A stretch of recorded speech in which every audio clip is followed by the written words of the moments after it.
नमस्कार, मैं हूं आपके साथ अली मतर। सुबह के 10 बजने वाले हैं और यह वक्त है अपना बिहार का। बुलेटिन में बात करेंगे बेतिया में बढ़ते मौत के आंकड़े की, जो डरा रहा है। सवाल यह है कि 16 लोगों को किसने मारा।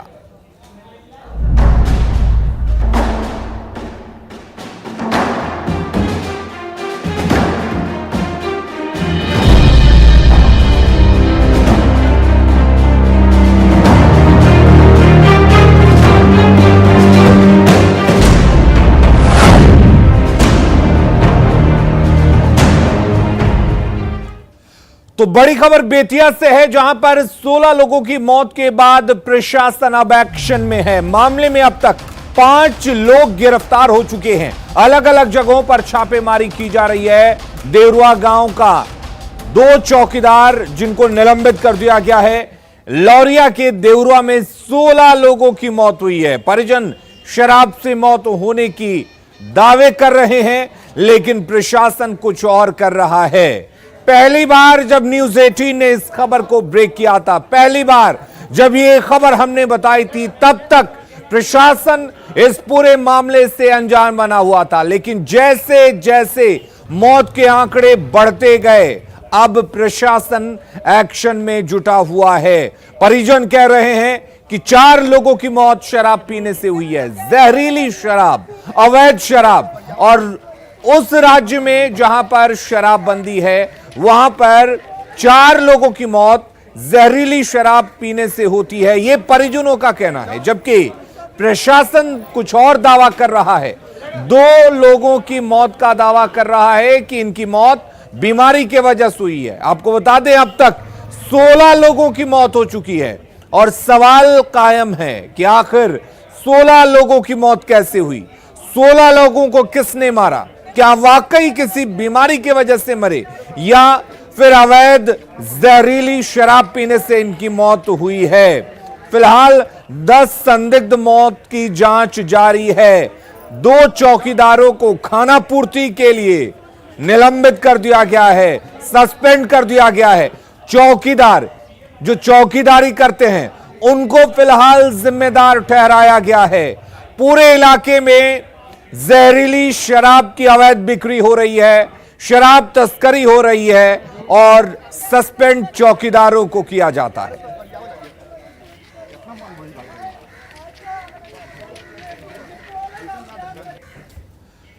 और हमारे साथ हमारे सहयोगी बेतिया से इस वक्त प्रफुल्ल जुड़े हुए हैं। प्रफुल्ल, आपसे जानना चाहेंगे, जब पहली बार न्यूज 18 ने इस खबर को ब्रेक किया था, तब प्रशासन मौन था, अनजान था, पता नहीं था प्रशासन को, इस बात की खबर तक नहीं थी। अब जब 16 मौत हो चुकी है तो एक्शन में आया है, लेकिन अब भी यही बात कही जा रही है कि जांच जारी है, जबकि परिजन साफ कह रहे हैं कि मौत जहरीली शराब पीने से हुई है।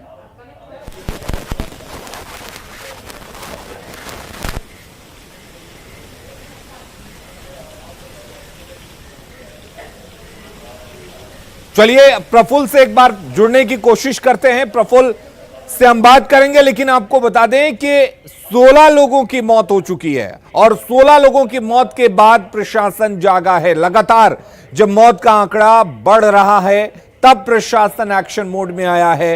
न्यूज 18 ने पहली बार जब इस खबर को ब्रेक किया था, तब 8 लोगों की मौत हुई थी।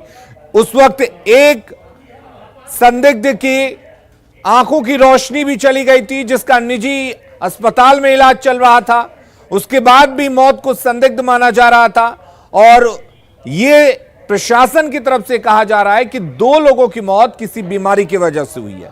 परिजन कह रहे हैं कि 4 लोगों की मौत जहरीली शराब पीने से हुई है। प्रफुल्ल हमारे साथ जुड़ चुके हैं। प्रफुल्ल, जब न्यूज 18 ने इस खबर को ब्रेक किया था, तब प्रशासन मौन था, जानकारी नहीं थी पुलिस को, प्रशासन को जानकारी नहीं थी कि मौत कैसे हुई है, या इतने तादाद में एक ही जगह पर संदिग्ध मौत हुई है। अब जब मौत का आंकड़ा 16 पहुंच चुका है, तब भी प्रशासन साफ तौर पर कुछ भी नहीं कह रहा है। खाना पूर्ति के लिए सिर्फ 2 चौकीदारों को सस्पेंड कर दिया गया है।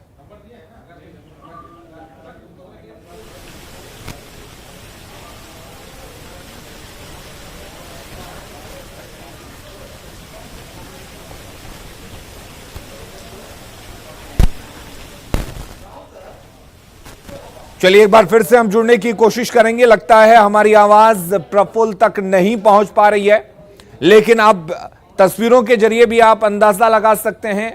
गांव में पुलिस कैंप कर रही है, प्रशासन एक्शन मोड में दिख रहा है, घर घर की तलाशी ली जा रही है।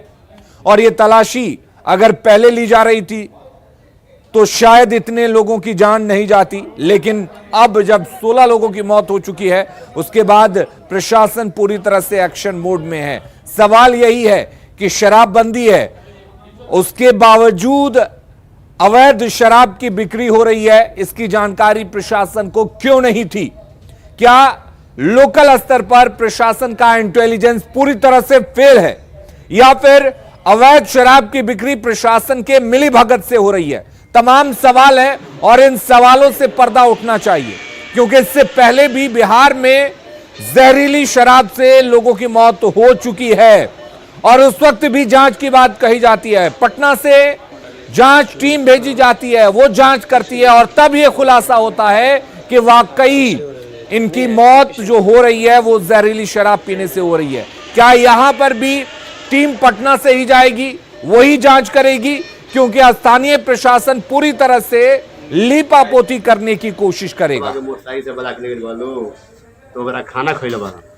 और हमारे साथ एक बार फिर से प्रफुल्ल जुड़े हुए हैं। प्रफुल्ल, अगर आप तक हमारी आवाज पहुंच रही है तो बताइए कि क्या अब भी प्रशासन खाना पूर्ति कर रहा है?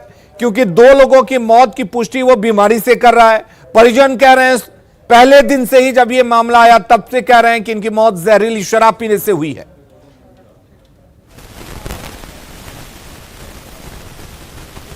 जी बिल्कुल अलीम, क्योंकि लगभग 16 लोग जो थे, 16 लोगों की मौत हुई है और एक आदमी जो है वो अस्पताल में भर्ती है। तो ये मौत का आंकड़ा और आसपास के कुछ और भी गांव के लोग जो हैं जिनमें इस तरह की बात सामने आई है, और गांव के लोग जो हैं और परिजन जो हैं वो लगातार चीख कर इस बात को कह रहे हैं कि जहरीली शराब से इन लोगों की मौत हुई है। हालांकि कल देर शाम प्रशासन ने भी लगभग इसकी पुष्टि कर दी है। और मैं आपको बता दूं कि 2 लोगों को इसलिए इस बीमारी का कारण बताया जा रहा है क्योंकि परिजनों के द्वारा कुछ मेडिकल प्रिस्क्रिप्शन जो थे वो सामने रखे गए थे, उस लिहाज से 2 लोगों को इससे बाहर रखा जा रहा है। लेकिन उनकी भी मौत जो है वो निश्चित तौर पर शराब से ही हुई है। और ग्रामीण जो थे और परिजन जो थे वो सुबह से जब न्यूज़ टीम वहाँ पहुँची गांव में, उस समय से लगातार ये इस बात को कह रहे थे कि जो मौत हुई है वो शराब से हुई है, चूँकि उस गांव में शराब बेचने और पिलाने का जो काम वो कई महीनों से और वर्षों से चला रहा था, जिस पर प्रशासन, ग्रामीणों ने यहाँ तक आरोप लगाया है कि प्रशासन को बार बार लिखित में शिकायत की गई थी, लेकिन बावजूद उसके प्रशासन द्वारा कोई कार्रवाई और कोई एक्शन वहाँ पे नहीं दिखाया गया, जिसके कारण इतनी बड़ी घटना जो है वो सामने आई है। लिहाजा अब प्रशासन जो है वो नींद से जागी और प्रशासन लगातार कार्रवाई करने में जुटी हुई है। कल सुबह से ही और परसों देर रात से ही लगातार उस गाँव में छापेमारी की जा रही है।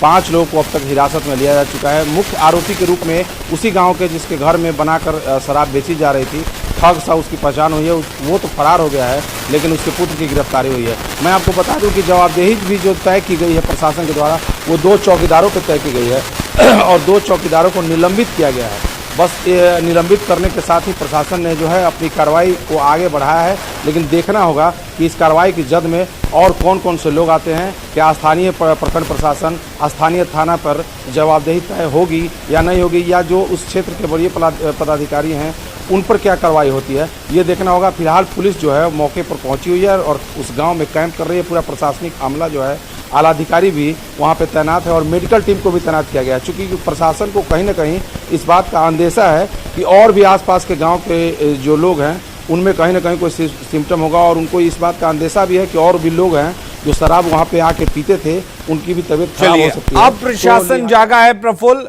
अगर पहले जागा रहता, पहले सजग रहता तो शायद इन 16 लोगों की मौत नहीं होती। बहुत बहुत शुक्रिया हमारे साथ जुड़ने के लिए।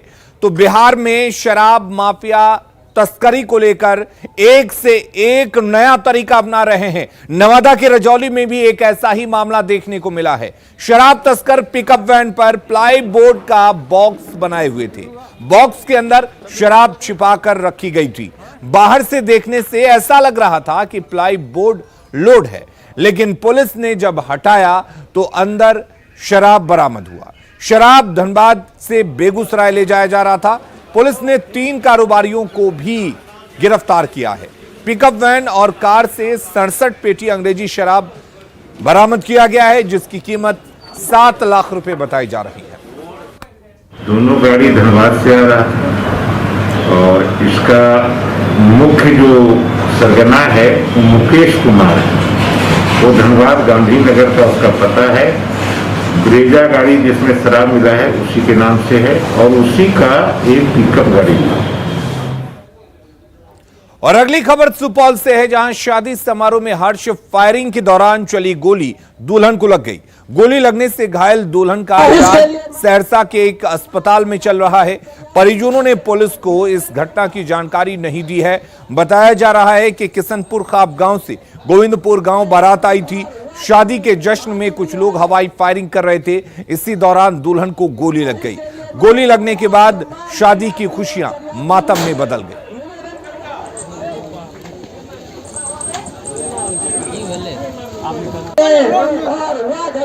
आ चुकी है। इसके लिए मैं आप तमाम बरयात्री एवं सरयात्री निवेदन करता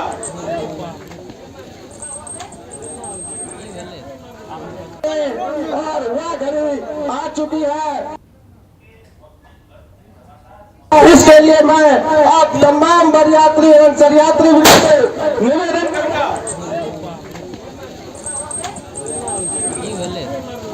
और वह घड़ी आ चुकी है।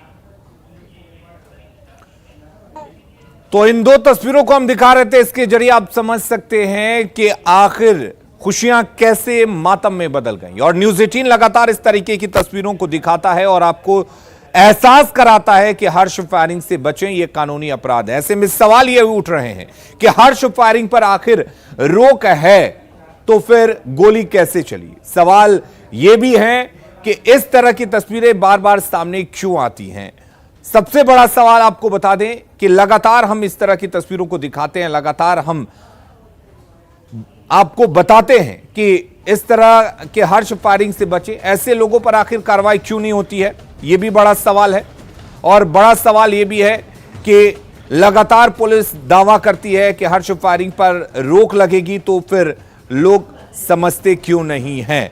और बिहार में हर्ष फायरिंग की यह घटना कोई पहली नहीं है। सिर्फ इस साल की बात करें तो आंकड़े डराने वाले हैं। 14 जुलाई 2021 को जहानाबाद में हर्ष फायरिंग हुई थी, जिसमें वर वधू पक्ष से कई लोग जख्मी हुए थे। 3 जुलाई 2021 को बेगूसराय में खुदाबंदपुर में शादी में हर्ष फायरिंग हुई थी, एक युवक घायल हुआ था। 19 जून को 2021 को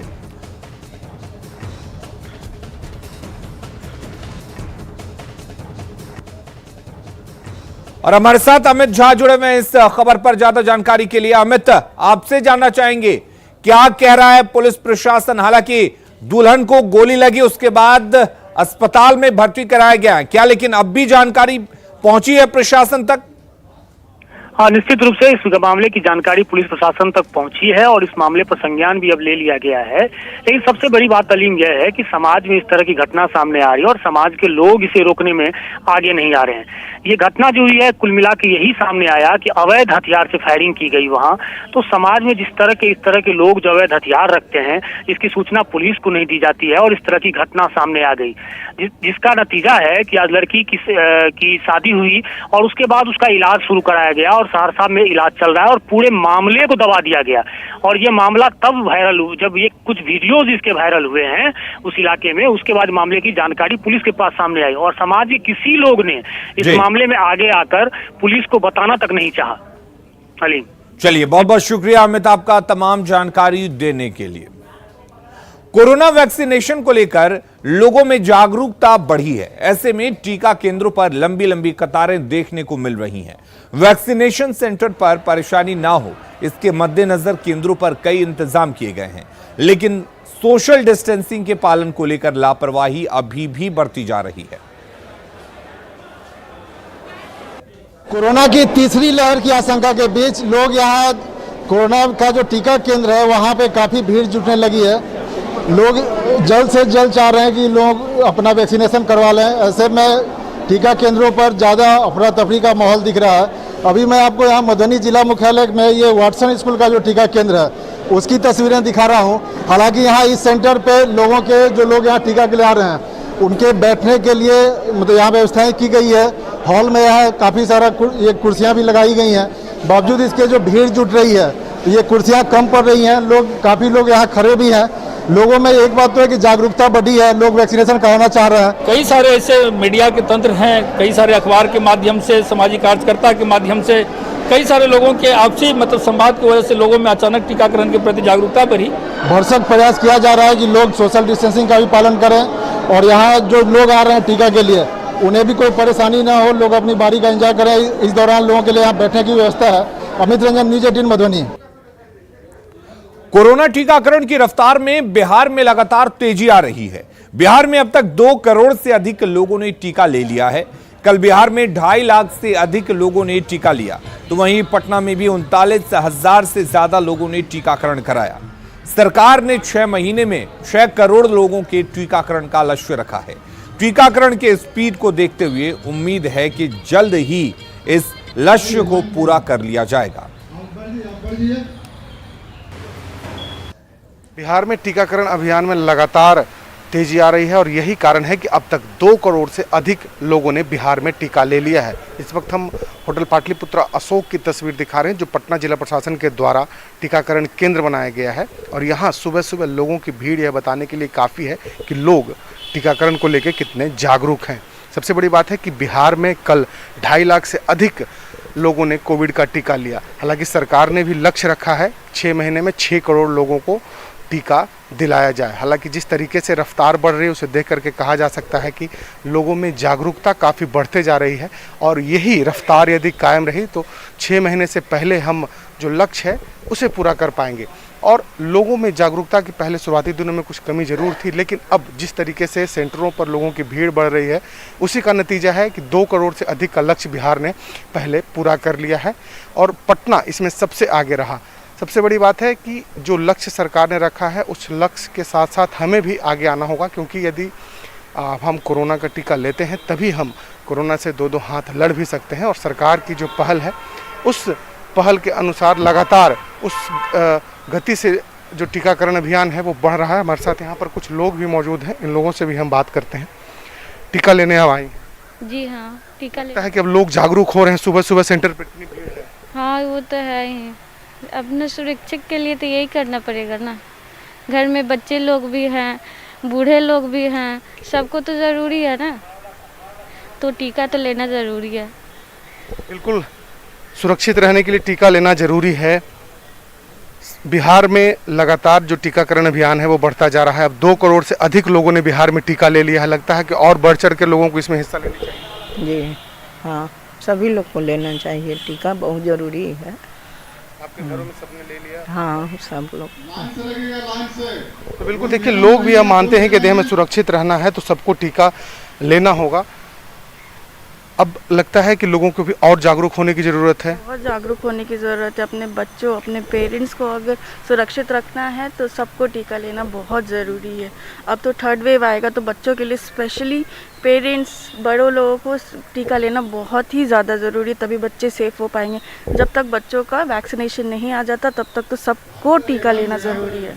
तो बिल्कुल हमें कोताही नहीं बरतनी है और साथ ही साथ हम सबको इस टीकाकरण के अभियान में शामिल होना होगा और सरकार ने जो लक्ष्य रखा है उसे भी पूरा करने में हमें सहयोग करना चाहिए। शैलेंद्र, न्यूज़ 18 पटना। अगली खबर का रुख करते हैं। पटना के मसौड़ी में एक प्रेमी की उसी की प्रेमिका से शादी करा दी गई, लेकिन प्रेमिका को शादी से पहले दिलोजान से चाहने वाला वो प्रेमी शादी होने के बाद इस कदर बदल गया कि रास्ते से ही अपनी नई नवेली दुल्हन को छोड़कर फरार हो गया। तस्वीरें धनरुआ के रेड बिगहा गांव की हैं, जहां रास्ते से दूल्हे के फरार होने के बाद दुल्हन किसी तरह घर खोजकर अपने ससुराल पहुंची, लेकिन यहां आरती से सजी थाल की जगह उसकी लाठी डंडों से सास ने स्वागत कर दिया। घंटों सड़क पर हाई वोल्टेज ड्रामा चलता रहा, जिसके बाद लड़की ने थाने में शिकायत दर्ज कराई, जहां से कार्रवाई का भरोसा लेकर लड़की अपने मायके चली गई। दरअसल रेड बिगहा गांव के साहिल कुमार का चक्रमासी गांव की सरिता कुमारी से प्रेम प्रसंग था और साहिल अक्सर रात के वक्त सरिता के घर आता जाता था। कल भी रात को जब वो सरिता के घर पहुंचा तो वहां सरिता के परिजनों ने उसे पकड़ लिया और फिर ग्रामीणों के सामने दोनों की शादी करा दी गई। पत्नी को विदा कराकर साहिल अपने ससुराल से रवाना हुआ, लेकिन रास्ते में ही साहिल फरार हो गया।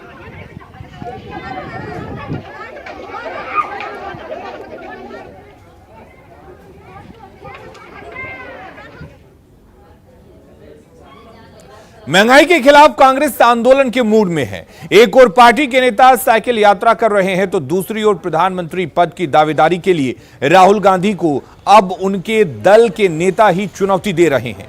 राजधानी पटना की सड़कों पर कांग्रेस नेता संजीव कुमार सिंह की ओर से एक पोस्टर लगाया गया है। लोगों से उन्हें देश का अगला प्रधानमंत्री बनाए जाने की अपील की जा रही है। यह पोस्टर बताने के लिए काफी है कि किस तरह कांग्रेस पार्टी में आपसी घमासान बढ़ता जा रहा है। कांग्रेस के अंदर मचे घमासान का जायजा लिया न्यूज 18 संवाददाता शैलेंद्र ने। प्रधानमंत्री पद के दावेदारी के लिए कांग्रेस पार्टी में अभी तक सिर्फ एक ही नाम की चर्चा थी, वो है राहुल गांधी की।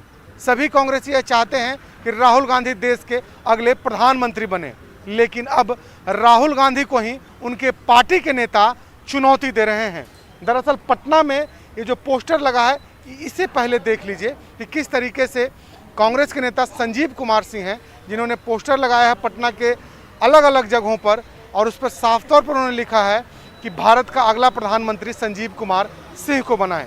लोकसभा चुनाव 2024 के लिए पहले से ही वो चाहते हैं कि अगला प्रधानमंत्री उन्हें बनाया जाए। पोस्टर लगा करके अपनी इच्छा वो प्रकट कर रहे हैं। एक और महंगाई के खिलाफ कांग्रेस पार्टी के नेता आज साइकिल मार्च कर रहे हैं कि जिस तरीके से पेट्रोल, डीजल, रसोई गैस की कीमतें बढ़ रही हैं, उसको लेकर के सड़क पर उतरने की तैयारी है। तो दूसरी ओर कांग्रेस के ही जो नेता हैं वो राहुल गांधी को चुनौती देते नजर आ रहे हैं और वो कह रहे हैं कि हमें प्रधानमंत्री बनाइए। तो ऐसी परिस्थिति में कहा जा सकता है कि ये कांग्रेस के अंतर्कलह का नतीजा है कि किस तरीके से वहाँ जो नेता हैं वो उनमें मनमुटाव है, उसको ये कहीं ना कहीं ये पोस्टर दिखाने के लिए काफ़ी है कि जो आंतरिक कलह है वो अब सतह पर आता नजर आ रहा है। और सबसे बड़ी बात है कि एक और कांग्रेस के लोग आज बिहार भर में, पटना में प्रदर्शन करेंगे, साइकिल से वो विरोध प्रदर्शन करेंगे चलकर सड़कों पर, और दूसरी ओर सड़कों पर इस तरीके का पोस्टर लगाया जाता है कि राहुल गांधी के बदले आप हमें प्रधानमंत्री बनाइए। तो कुल मिलाकर के ये कहने के लिए काफ़ी है कि जो अंतर्कलह है कांग्रेस पार्टी का वो अब सतह पर साफ तौर पर दिखाई देने लगा है। शैलेंद्र, न्यूज 18 पटना। आज सिर्फ एक मुद्दा है, बेतहाशा महंगाई के खिलाफ कांग्रेस का इस सरकार के खिलाफ मार्च, जन आंदोलन। आज सिर्फ एक मुद्दा है और इस तरह की घटनाएं ये भाजपा और संघ की पुरानी साजिश है, आम जनता के सरोकार के मुद्दों से ध्यान भटकाने। खबरें लगातार जारी हैं, आगे देखेंगे झारखंड की खबरें। जोहार झारखंड में